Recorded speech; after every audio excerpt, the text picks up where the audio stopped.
Como eu dizia, nós vamos estudar a psicofonia consciente hoje. Então, nós vamos saber quem é o comunicante. Ele está sem rumo e, segundo Aulus, assemelha-se a um doente mental. Ele desencarnou em plena vitalidade orgânica por intoxicação a gás. É obsessor porque está voltado para uma paixão que deixou aqui no mundo espírita, no mundo material, e sobre ela, sobre essa moça, exerce vampirismo para que tenha um novo instrumento de sensação. E essa simbiose ocorre há 5 anos. Como é que ele foi, então, assistido nessa reunião? Como sempre, por indicação dos mentores espirituais que recebem pedidos para o atendimento de determinados casos. O socorro é duplo, tanto para ele, que é o obsessor, quanto para Esther, que é a sua noiva, que ele deixou aqui na Terra. O que a Esther sente? Fobias. Fobias por insetos, mas na verdade ela está tão conectada à mente dele que ela recebe os reflexos do que ele pensa e da mente dele. Então nós vamos ver ao longo desse estudo que o obsessor exerce tamanha simbiose sobre ela que ela lê os pensamentos dele e reflete esses pensamentos. Bem, a médium que o benfeitor Clementino escolhe é a Dona Eugênia. Ela é médium de psicofonia consciente. O que vocês entendem como psicofonia consciente? Por que a gente chama de psicofonia consciente?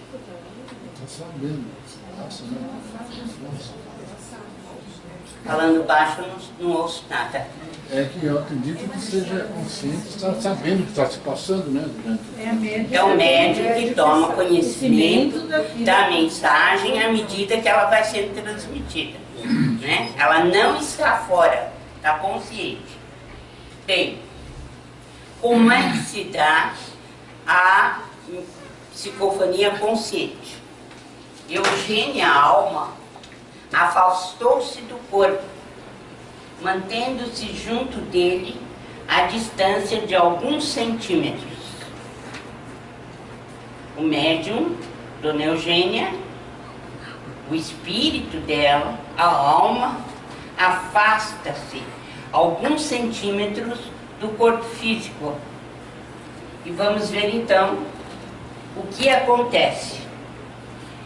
Amparado, o espírito comunicante sentou-se rente, inclinando-se sobre o equipamento mediúnico ao qual se justapunha, à maneira de alguém a debruçar-se numa janela. Seria interessante que a gente tivesse um dos nossos companheiros ou companheiras com um pendor artístico, para a gente fazer, então, os gráficos do que ocorre na mediunidade consciente, né? Colocaram o espírito ou alma da Dona Eugênia, alguns centímetros afastado do corpo físico, e o obsessor ou comunicante sentado, debruçando-se sobre ela, como se debruça sobre uma janela. É assim que se dá a comunicação consciente.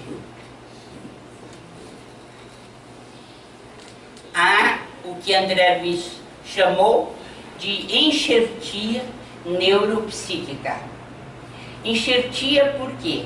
Porque é um fenômeno semelhante ao enxerto que a gente faz nas plantas, não é? Então, o espírito se debruça sobre o aparelho fonador da médium e utiliza esse aparelho como se ele estivesse esticando o pescoço para colocar fora, né, de uma janela, debruçando sobre uma janela. É assim que se dá esse tipo de comunicação. Fios brilhantes ligavam a fronte de Dona Eugênia, desligada do veículo físico, ao cérebro da entidade comunicante. Como era então o tipo de ligação entre a médium e o comunicante? Como é que se dava?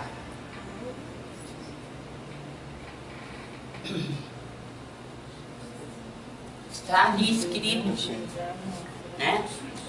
São fios brilhantes que ligavam a fronte da Dona Eugênia, desligada do corpo físico, né?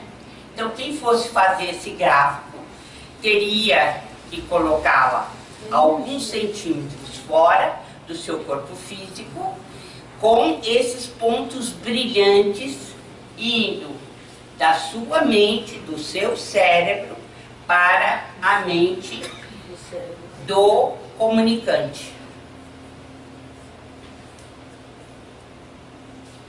O comunicante permanece controlado por ela, através da corrente nervosa, de modo que ela é informada de todas as palavras que ele vai utilizar, antes que pronuncie. Educação mediúnica nesse sentido, né, doutora? Como? Ela está se comportando como educação mediúnica, né, para não passar nada, além de desagradar, né?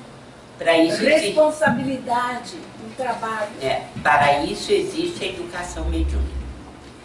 O médium descontrolado, ele diz muita coisa que não deveria dizer, do ponto de vista da moral, dos bons costumes.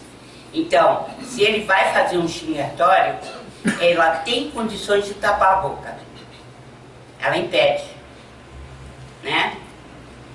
Existem certas expressões que o médium deixa passar, porque senão ele tira inteiramente a liberdade do comunicante.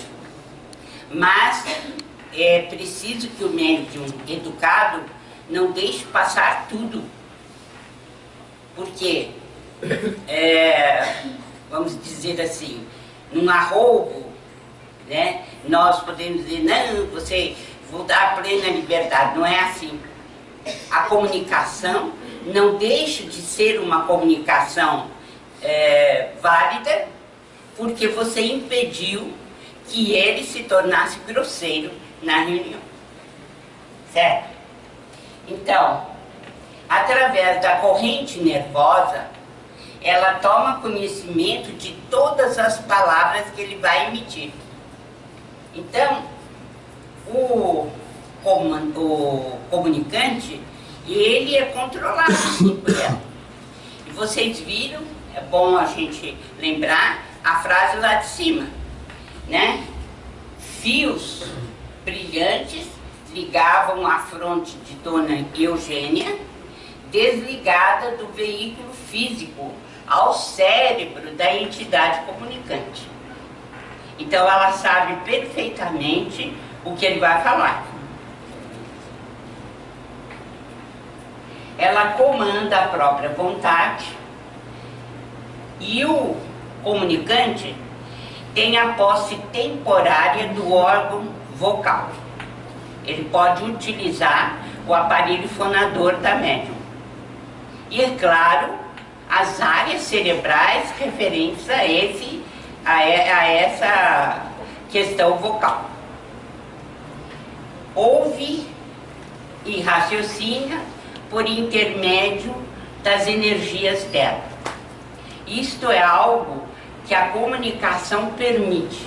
Por exemplo, um espírito que está desligado da matéria e que não tem contato, está em geral desesperado para fazer esse contato, porque ele se sente atraído para as coisas materiais. No caso, ele sente, quando está falando, liberdade, porque, sendo o espírito obsessor, ele pode utilizar as faculdades sensitivas dela enquanto ele está se comunicando. Então, para ele, a comunicação é um alívio. Ela age, segundo Aulus, como uma enfermeira que impõe limites ao comunicante. E ela pode frustrar, como você observou, qualquer abuso que ele queira fazer. Está entendido o mecanismo da psicofonia consciente?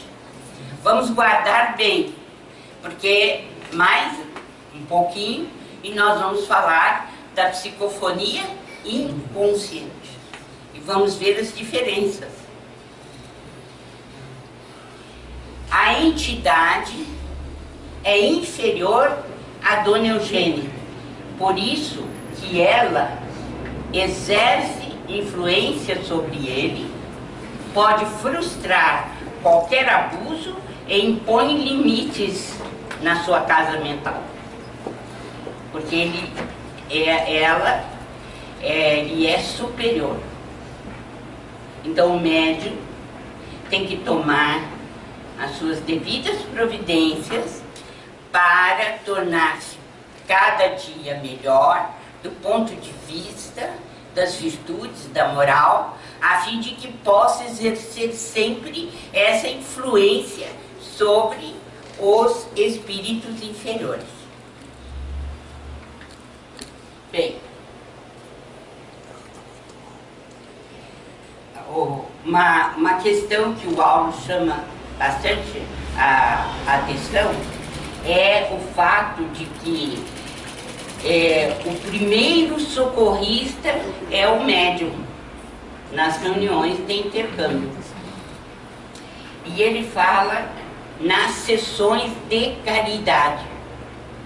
Então, para o mundo espiritual, as sessões de intercâmbio são sessões de caridade. Por quê?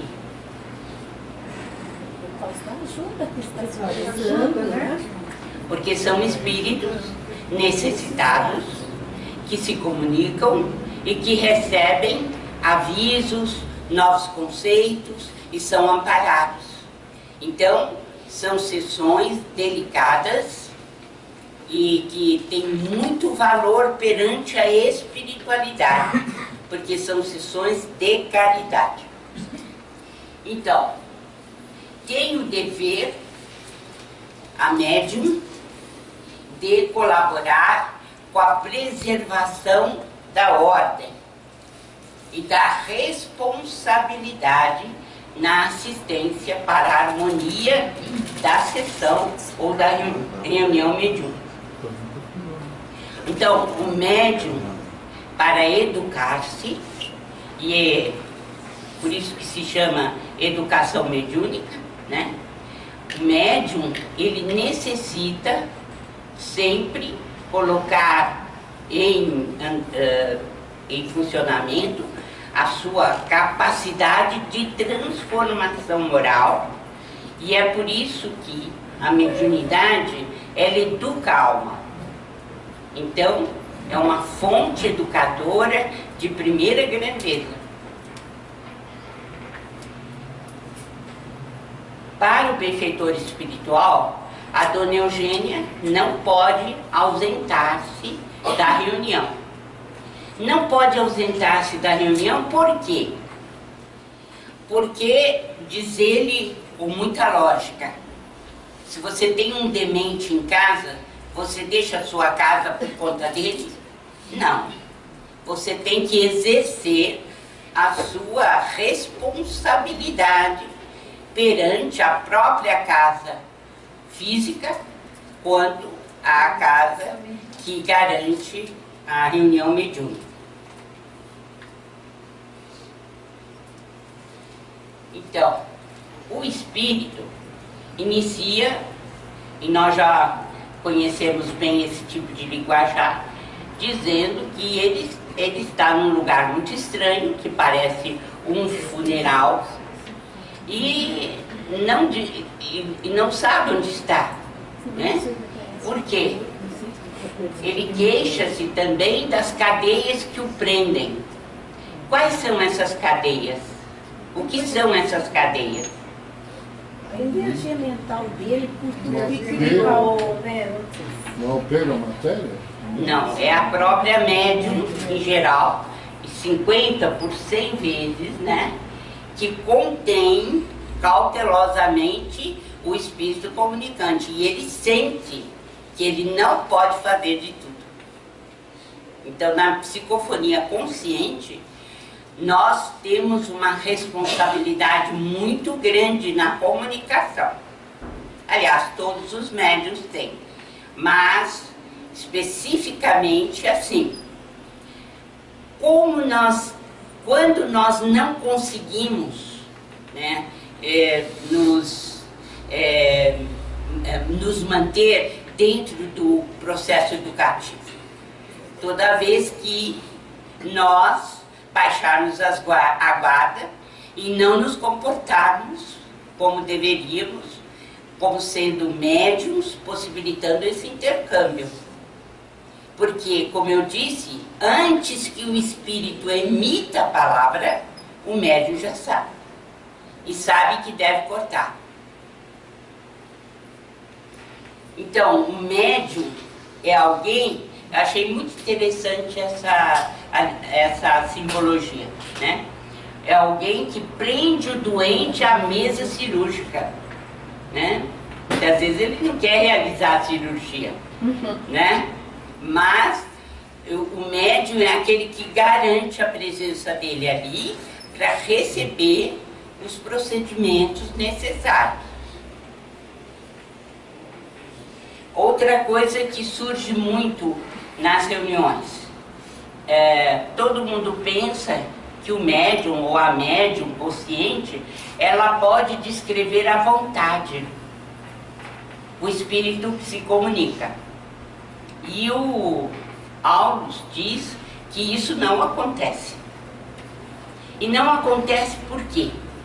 Por que nós não sabemos distinguir a forma, não nos preocupamos muito com as apresentações? Uma ou outra coisa é que a gente é capaz de dizer, mas outras não. Então, dificilmente a gente vê o rosto do espírito. E por quê? É muito natural que assim seja, porque são espíritos atrasados, são espíritos que estão em comunicação e ela tem medo, ou ele tem medo de ficar prestando atenção em detalhes e baixar a guarda. Então é muito natural que o médium consciente não veja o espírito, mas sim seja capaz de dizer o estado emocional em que ele está, por que ele apresentou esse tipo de história, né? Como é que ele, enfim, está emocionalmente. Mas o médium não se dedica a ficar vendo aspectos externos do comunicante. E isso é muito natural, porque nós temos que preservar, em primeiro lugar, o nosso aparelho físico, o nosso corpo físico, e também a sessão onde está sendo realizada a tarefa.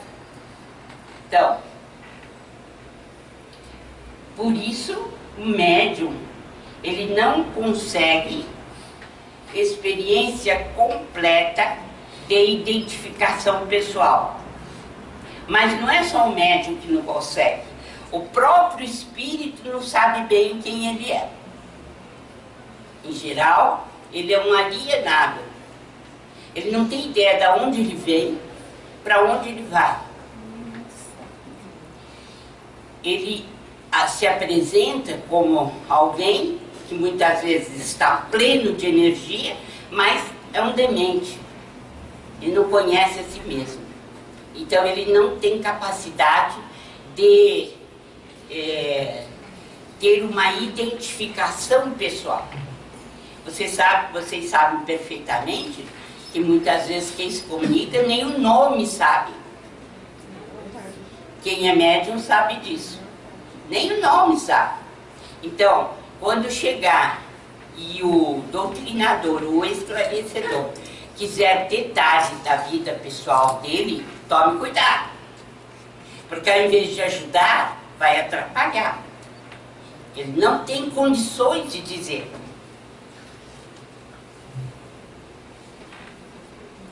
Então, nós estamos vendo que a Eugênia o controla, mas ela não tem noção de muitos dados a respeito dele, não conhece o rosto dele e também ele não se conhece. Não é capaz de fazer uma identificação perfeita. Agora, um fato muito comum na psicofonia consciente, qual é esse fato? Você julgar que não há espírito nenhum e que as palavras são suas. Primeira coisa que você coloca como sendo algo seu, né?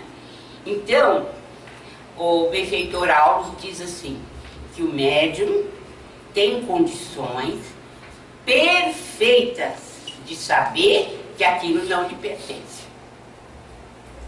Que era impossível inventar tantos acontecimentos, tantas coisas, saindo uma história perfeita às vezes, de algo que absolutamente ele não tem conhecimento, não é? Então, as palavras não seriam dela mesma a essa crise, né? Então, eu mesma, que vai sair no meu livro agora, eu em 1960, no primeiro domingo de outubro, passei por uma experiência terrível. O Chico e o Valdo estavam dando passe em um senhor que estava em estágio final de câncer, mas não queria desencarnar de maneira nenhuma. E quando nós entramos para dar passe, eu estava lá também. Mas comecei a me sentir muito mal e fui ficando perto da porta do quarto dele. E o doente, naquele estado muito desequilibrado, e perfume, éter da Sheila, passe, e eu desesperada, porque no íntimo eu gritava para ele, né? Morre, desgraçado, que você vai encontrar o que você precisa aqui, nós estamos te esperando. E eu então, com vontade doida de gritar, imagina todo mundo com aquela vontade de ajudar o doente, eu gritando o horror do doente. Aí, com medo de dar vexame, pior do que eu já estava, eu abri a porta e saí para fora. Fui para lá, passando mal terrível. Aí, depois que eles acabaram de dar o passe, eu fui e contei para o Chico. Porque não foi só ali, né? Imagina, eu estudante, 4º ano de medicina, e tinha que passar visita na enfermaria. E auscultar o doente, aquela coisa toda que é o procedimento normal dentro da medicina. E alguns doentes eu queria fazer a mesma coisa que veio com esse pobre, esse coitado, que estava lá precisando do passe. E eu contei tudo ao Chico. Eu estava passando por um momento muito difícil, porque não estava dando mais para fazer visita, eu passava muito mal. Aí ele começou a rir. E ria. E eu desconcertado, claro. Eu falei assim, mas eu estou falando eu estou passando tanto mal e você está rindo? Aí ele disse, não, minha filha, é que trata-se de mediunidade.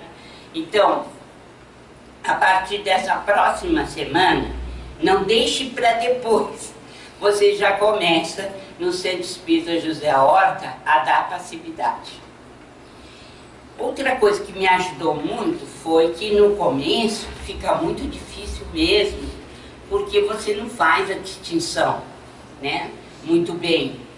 Aí eu levei o problema para ele e disse assim, olha, quando você for para a reunião, você acompanha a prece, e em seguida, inicial, e em seguida, você não pensa em nada, absolutamente em nada. Aí eu disse para ele, como se tivesse um carro em ponto morto, ele disse, isso, não pense em nada, o que vier na sua cabeça não é seu. E isso foi de uma importância muito grande para o desenvolvimento da mediunidade, porque as dúvidas são terríveis, a gente tem muita dúvida. E à medida que o tempo vai passando, que você vai sabendo distinguir quase perfeitamente o que é seu e o que não é. Então a mediunidade consciente, ela tem suas vantagens e as suas desvantagens. Mas o Chico sempre nos falava que era preferível a mediunidade consciente, porque a gente tinha como controlar o fenômeno. Mas de qualquer maneira, para os médiuns conscientes, há sempre aquele problema, né? Será que é meu? Será que não é? E é claro, a dona Eugênia deve ter passado pelo mesmo problema, só que o mentor disse, olha, o que ela não pode é deixar de trabalhar porque ela está desconfiada ou que ela tem dúvida. Então ela vai saber que existem comoções e palavras que não lhe dizem respeito. O médium sabe que ele não emitiria esses conceitos, que ele não tem essas palavras e que, portanto, isso distingue como médium do comunicante. Se, por acaso, essa é uma das vantagens de ser médium consciente. Ela expulsaria o comunicante caso ele quisesse fazer algo contrário aos bons costumes e à boa orientação dos trabalhos.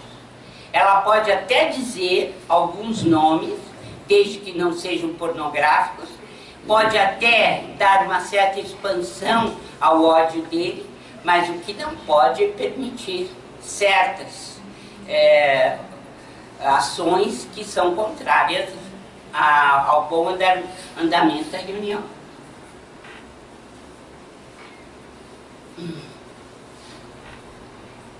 Então, o médium, ou o obsessor, começa a dizer quem o trouxe ali, mostrando que ele não tem rumo, que ele mesmo um alienado mental.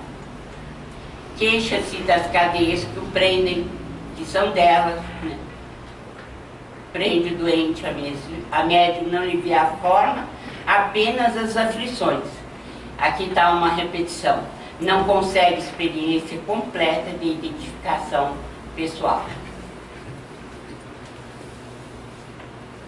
Bem, este é um dos capítulos que nós terminamos, Psicofonia Consciente. E nós já entramos em outro, Socorro Espiritual, que seria a comunicação do Libório, do espírito comunicante. Então, ele mostra a paciência do doutrinador ou do esclarecedor. Porque, em geral, o esclarecedor recebe muita zombaria, ou então desprezo, e ele tem que se manter na calma, na paciência, né? Então, o que ele diz é que o doutrinador fala assim: você é meu irmão, eu te quero bem. Aí o que ele fala? Mentira, você nem me conhece, não é isso? Aí o mentor diz para ele, né? Aí o doutrinador diz: não, você é meu irmão perante Deus. Mas ele transmite pela voz carinho, amor, que são enviados diretamente ao coração do Espírito comunicante. E ele começa a perder o quê? Aquela situação de repulsa, de revolta em relação à comunicação. Então, o benfeitor distingue que o Raul, que é o esclarecedor, ele tem sincera compaixão e interesse por aquele que está se comunicando. Então, nesse capítulo doutrinador, nós vamos ter oportunidade de voltar várias vezes. Mas é preciso deixar bem claro que palavras o vento leva. O doutrinador precisa se acostumar a dar uma entonação às palavras com significado. E o significado é o carinho, é o acolhimento. Porque o tônus que você emite nisso vai direto ao comunicante. E os benfeitores sabem se você está sendo sincero ou não. Então, o que Raul se impregna ou passa a refletir é que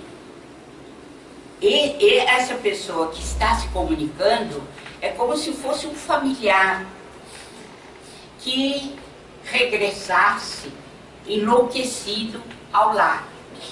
Então ele começa a tratar o comunicante como realmente um familiar, um irmão, alguém que está enlouquecido ou está num processo de demência e está se comunicando.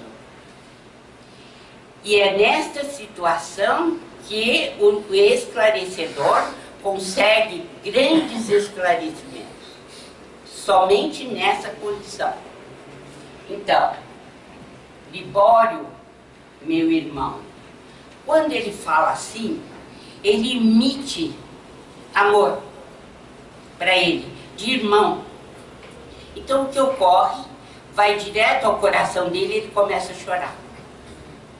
E nesse momento ele chora.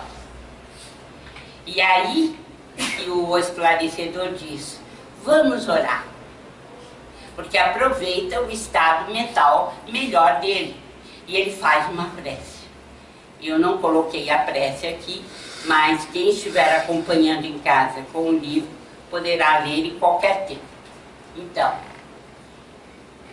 nesse momento, o Clementino pede que um auxiliar traga uma tela de gaze tenuíssima e que tem mais ou menos 1 metro quadrado.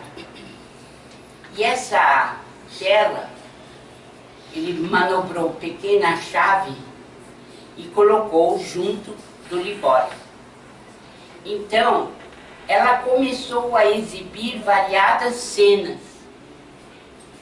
Cenas que estavam na cabeça do comunicante, nessa tela. Então, aparece a mãe velhinha e ele como único arrimo. Interessante porque o doutrinador, o Raul, ele, por intuição, está sabendo o que se passa ali naquela tela. Ele começa a assimilar as imagens da tela. Mas para isso, é claro que é preciso uma reunião muito bem orientada, mas principalmente orientada pelo amor, pela compreensão. A mãe está velhinha, o Libório é o único arrimo, é um sábado de carnaval. Tudo isso está na tela. Havia um único dinheiro disponível que a velhinha deixava em determinado lugar. Ele tirou esse dinheiro e partiu para gozar 3 dias e 4 noites de carnaval. E a mãe, desesperada, atrás de remédio, que ela era cardíaca, estava muito mal. Ele volta, então, na quarta-feira, e sabe dos familiares que ela está inconsciente, que ela já não está bem. Então, ele vai para tomar um banho, para poder ver se desperta, porque ele está semi-embriagado. E ele abre o gás, mas não tem força para verificar se o gás, né, está com a chama e se ele pode realmente tomar o banho. O que acontece é que a chama não se acende e ele inala o gás e morre. Então, o seu corpo vai parar no necrotério, né? E nesse instante, vejam bem, nesse instante é que ele admite uma certa culpa. Ele tinha inclusive dificuldade para enfaciar o que ele fez. E ele então começa a pedir pela mãe a desorientar-se completamente, porque aí ele se dá conta realmente de que foi um filho desalmado, que não cuidou da mãe e gastou o dinheiro dela, e etc, etc. E ele entra numa crise emotiva muito grande. O mentor o desliga da comunicação para que ele seja levado e no mundo espiritual eles possam continuar com um esclarecimento. Bem, que aparelho é esse que é colocado? O aparelho tem a propriedade de concentrar em si os raios de força projetados pelos componentes da reunião, reproduzindo as imagens que fluem do pensamento da entidade comunicante. Então, nosso cérebro emite esses pensamentos, todos nós temos isso, e essa tela é capaz de refletir o que nós estamos pensando. Para eles fica muito mais fácil, né, a doutrinação. O auxiliar na doutrinação, no caso o Raul, né, ele reproduz as imagens, fala as imagens que estão sendo passadas no aparelho. Reflexos da mente de si mesmo, como se fosse um espelho. Então começa a aparecer nessa tela aquilo que o Libório está pensando e foi possível então deslindar o mistério, como é que ele morreu e quais as ações dele no dia da sua morte, durante a parte do carnaval. Então, as energias ectoplásmicas do conjunto é que dão vida a esse aparelho e permitem que as imagens apareçam. Porque o nosso próprio pensamento, ele só tem ação sobre o nosso corpo porque ele tem ectoplasma junto. Quando não tiver ectoplasma, significa que nós já desencarnamos e não podemos gerir o próprio corpo. Acabou.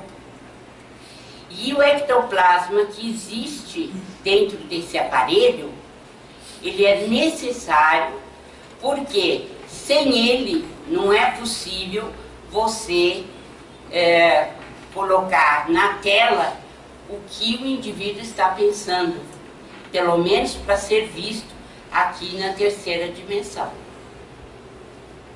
Esse aparelho é muito importante por isso. Porque o ectoplasma, como vocês sabem, ele desaparece após a morte física. Ele é o duplo etérico ou fluido vital. Aqui, dessa matéria aqui, terrestre. E esse aparelho é feito para isso. Para descobrirmos os pensamentos enquanto estamos na vida terrestre.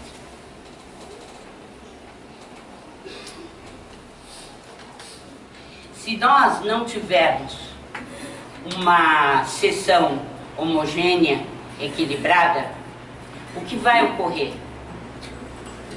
Sobre a tela vão aparecer as sombras. Então, pessoas que perturbam arrojam no condensador as sombras. É por isso que os dirigentes da reunião precisam tomar muito cuidado quem eles colocam dentro da reunião. Antigamente, a gente tinha um mundo de pessoas que ficavam ouvindo a comunicação dos nossos irmãos encarnados. Hoje não. Em geral, a participação de nossos irmãos na reunião, ela é constante. É um número constante de pessoas. E os visitantes somente serão admitidos se o benfeitor, se o mentor da casa assim o permitir. Não é com facilidade que a gente deve abrir a reunião. Prejudicam a eficiência da Assembleia e impedem a visão por parte do comunicante. Por quê? Porque se na tela estão projetadas as sombras de pessoas que são rebeldes, o comunicante não vai ver na tela a projeção de seus próprios pensamentos. E termino aqui lembrando as palavras de Albério, que nós já tivemos oportunidade de comentar. Filhos do Criador, dele herdamos a faculdade de criar e desenvolver, nutrir e transformar. Arrojamos de nós a energia do próprio pensamento, ambiente psíquico que nos é familiar, que nos é particular. Cada um de nós tem um ambiente psíquico, cada comunicante tem o seu. Se houver alguma dúvida quanto a esses 2 capítulos, podem levantar a mão, nós temos ainda 3 minutos para podermos falar alguma coisa. Ficou bem claro como que é a psicofonia consciente? Ficou bem claro? Vocês têm que guardar o mecanismo, pelo menos de uma maneira geral.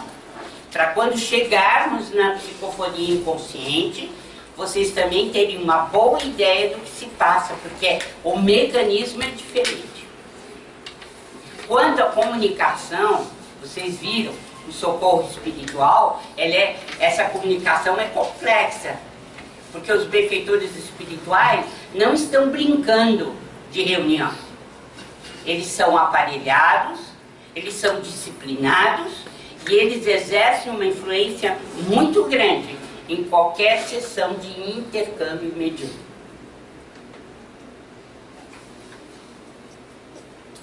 Tudo certo? Vamos trabalhar.